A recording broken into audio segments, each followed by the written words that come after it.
فوا تدخل لجوجل وتبحث على أغنى عائلة يهودية في العالم، غتطلع لك عائلة وحدة واللي كتملك نصف الثروات ديال هذا الكوكب والثلث ديال الماء العذب فيه.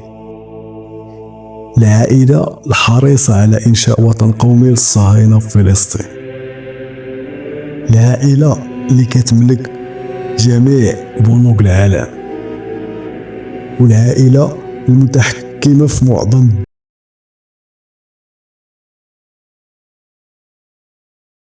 العائلة ولات مراية النظرات ديال المؤامرة.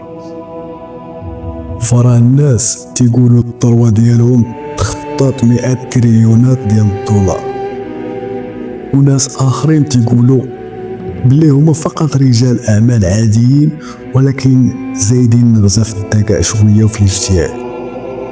وباحثين تيقولوا بأنها مجرد عائلة اقتصادية ذكية قدرت تستغل تحريم الأديان للربا والاقتراض بالفائدة، وهذا الشيء اللي خلى الأموال ديالهم تترعرع.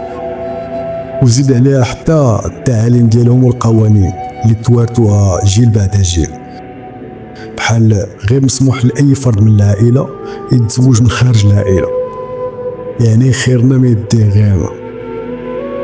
المهم خليكم معايا تلفة باش تزيدوا تعرفوا فصو ونفصو ديال هاد العائلة اللي سميتها عائلة روتشيلد.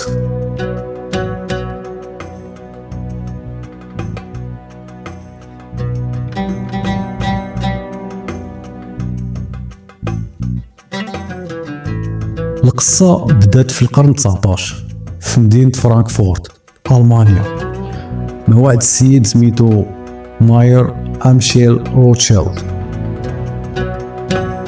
مات باه وهو مازال صغير، ما كانش فايت 11 عام، ولكن قبل ما يموت كان ديجا حريص باش يعلمو قوالب التجارة والربا والحنكة والدهاء في المارشي. المهم ماير شرب الحرفة من الصغر، كبر وقدر يكسب بزاف ديال الفلوس، ولكن الطموح ديالو ما كانش في مجرد الثروة، كان تيشوف بعيد. وهذا الشيء اللي غادي يخليه يتزوج بواحد اليهودية سميتها غوتل شنابر، واللي با كان عنده بنك صغير مشهور ديك الوقت، وكان من صحاب البلاط وقريب للعائلة الملكية ديك الساعات.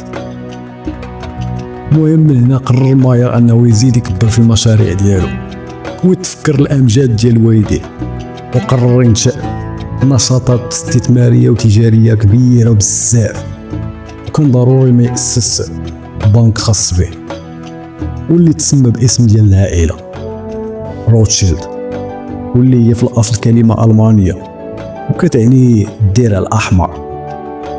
وهذا الشيء جاء انسبيراسيون من بوه أمشيل موسى، واللي كان يعلق واحد الدرع قدام باب الدار ديالو باش يعرف براسو ويعرف حتى بالنشاط التجاري ديالو، بحال الاشهار اللي كيدار دابا وتيخلصوا عليه. المهم دازت السنين وقدر ماير مع مرتو يولدوا 10 ديال الولاد، وهنا قرر ماير باش يستغلهم ويعلم فقط الذكور منهم القواعد ديال البنوك وقوالب ديال التجاره والربا والذكاء. إن فوا كبروا أمر كل واحد فيهم باش يمشي لدولة أوروبية قوية باش يقدر ينشأ بنكا للعائلة ويطلق جذوره في ديك الدولة. ولكن قبل ما يصيفطهم علمهم القاعدة اللي خاصهم كاملين يمشيو عليها، واللي هي لا هما لا ولادهم ما يتزوجوش خارج العائلة ديال روتشيلد، ولا كتاب فراه الشرط الوحيد هو الزوجة خاصة ضروري تكون يهودية. هادشي باش البنات ما يورثوش. كاع الثروة اللي عند العائلة خاص ضروري يكون الرجال هما اللي مسيرينها. وزيد عليها قاعدة أخرى اللي أهم من الأولانية، واللي هي إن فوا شي واحد في الخوت الخمسة يعرف شي معلومة في شكل في الدولة اللي هو فيها، فراه ضروري ومؤكد خاصو يبلغها الخوت باش يقدروا يستغلوها للصالح ديالو، حيت راه دقيقة وحدة د الفرق على الآخرين تقدر تكون سبب باش تزيد تكبر الثروة ديالك. كانت ألمانيا من نصيب أتسلر، والنمسا من نصيب سالمون، والنيتن خداها بريطانيا، وجيمس تكا ليهم على فرنسا، والاخر مدخر واللي هو كارل واللي خدا الفاتيكان.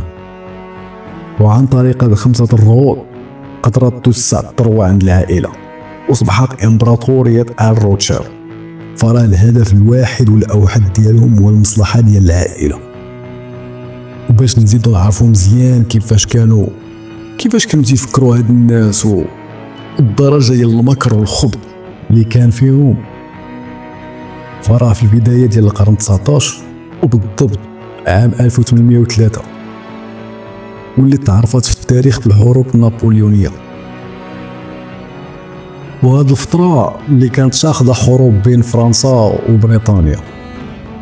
وهنا في نيثان ماير اللي كان عنده البنك في بريطانيا وكان ديجا طالق عروق استثمارات ومشاريع في بريطانيا، قدر يلعب لجهته وقدر يدوبل الثروة ديالو عن طريق انه يبدا يسلف الدولة براسها في هاد الحرب، واللي وصل معاه اكثر من 10 ديال المليون جنيه استرليني، واللي في هاد الوقت تقريبا شي 900 مليون دولار.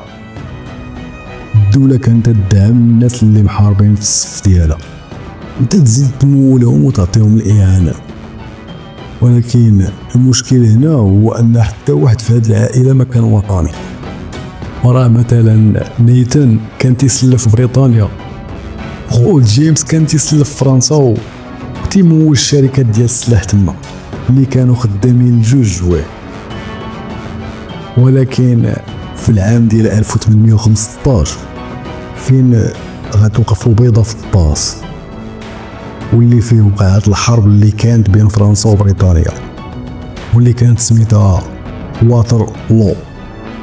وهذه كانت من بين بزاف ديال الحروب اللي دازو بيناتو، ولكن هاد الحرب هي اللي كانت غتبين شكون الرابح وشكون الخسر.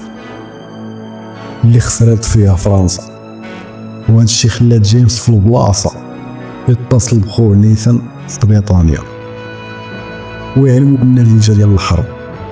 وهنا قرر نيثان يطبق واحد الفكره ما طيحش على ابليس، غترش عليه الفلوس بحال الشتا، واخا فيها شويه ديال الريسك، ولكن على جال الفلوس كلشي هو. المهم نيثان قرر ينشر اشاعات بان بريطانيا خسرت الحرب والجيش الفرنسي شاد الطريق باش يستعمروا، وهذا الشيء خلى العقار والذهب يطيح الثمن ديالو بواحد الشكل تيخلع، بحيث كلشي ولا باغي يسلف. وقدر نيثان يشري بزاف ديال السندات الملكيه الثمن الرمزي فقط، لدرجه شرا ملكيه تابعه للحكومه براسها. وخا من بعد ما بنادم من وراء عام كاع بالقلب، فرا ما قدروش يطالبوا بالارجاع ديال الملكيات اللي خدا ليهم. داز عليها تقريبا عامين، هنا فين قرر نيثان يبيع دوك السندات اللي كان شرا بفائده وصلت ل 40%. وبهكا ولات الدولة براسها مديونة لعائلة روتشيلد بسبب التسلاف اللي خداتو قبل الحرب. فراه من تتولي انت تتسلف الدولة والدولة تتسالها، فهادشي تيأهلك الا انك تكون الجاد فادر ديال ديك الدولة. قدرات عائلة روتشيلد ضعف الثروات ديالها بواحد الشكل تيخلع. زيد عليها حتى دوك الابناء الخمسه اللي زادوا كبروا المشاريع وطوروا من الطرق ديال العمل ديال الشركات ديالهم، ودعموا دول كثيره في الحروب ضد المستعمر. ولكن ضروري ما نذكر لكم اكبر دعم واللي بقى شاهد عليه التاريخ، واللي هو الدعم لتكوين دوله الكيان الصهيوني على الاراضي الفلسطينيه.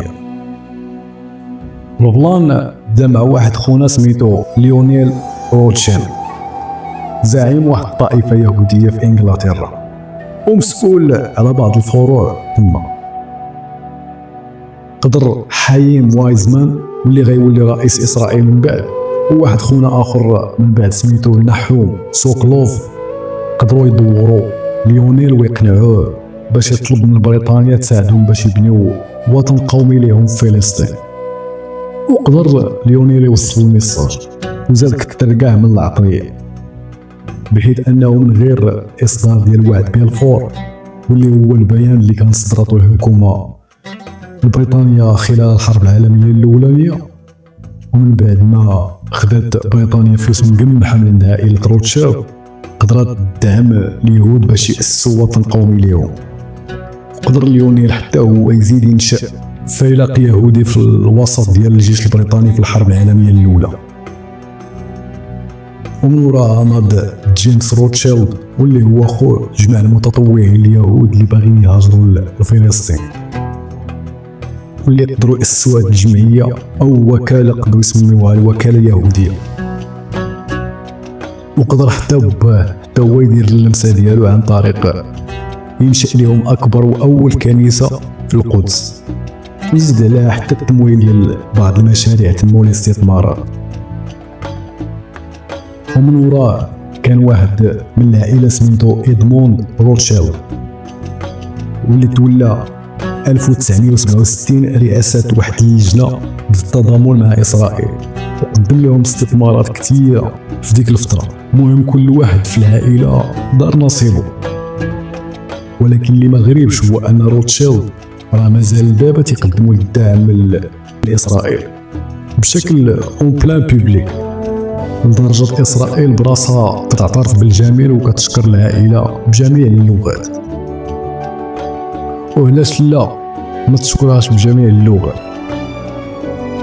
حيت ان العائله ديال روتشيلد هي الوحيده اللي كان عندها الفضول انها تقدر تجمع الشمل ديال اليهود من بعد ما كانوا تايهين وموضرين في الارض من وراء الانهيار ديال مملكه يهوذا واسرائيل على يد الرومان. وواخا كان الاب الروحي ديال العائله هو اسحاق الكنان اللي طلق جذوره في المانيا في 1567، الا ان اليهود كيعتبروا ماير امشيل روتشيلد هو الجاد فادر ديال العائله، حيث هو اللي كان عنده الفضول في الانشاء ديال البنوك والاستحواذ على السوق. العائله دايره بحال الاخطبوط حاشيه في كل شيء بشكل حرفي. ومثال على هذا الشيء فراه استثمارات العائله فراه كاينه بجميع لي دومين، تتلقى ضروري ما تلقى صباعها تما، ضروري ما تلقاها حاشيه في شي قد. فمثلا كاينه ابل، مايكروسوفت، بيبسي، بيبي جونسون، كنشوفك فورد، وول ديزني، فيزا، وزيد عليهم حتى لي زوتيل ديال هيلتون وبزاف ديال الشركات، وزيد عليها الاستحواذ ديالهم على نسبه كبيره في البورصه ديال التداول ديال الذهب والالماس. دونك راه هادشي ما يقدر غير يخلي منها اغنى واثرى عائله يهوديه على وجه هاد الارض.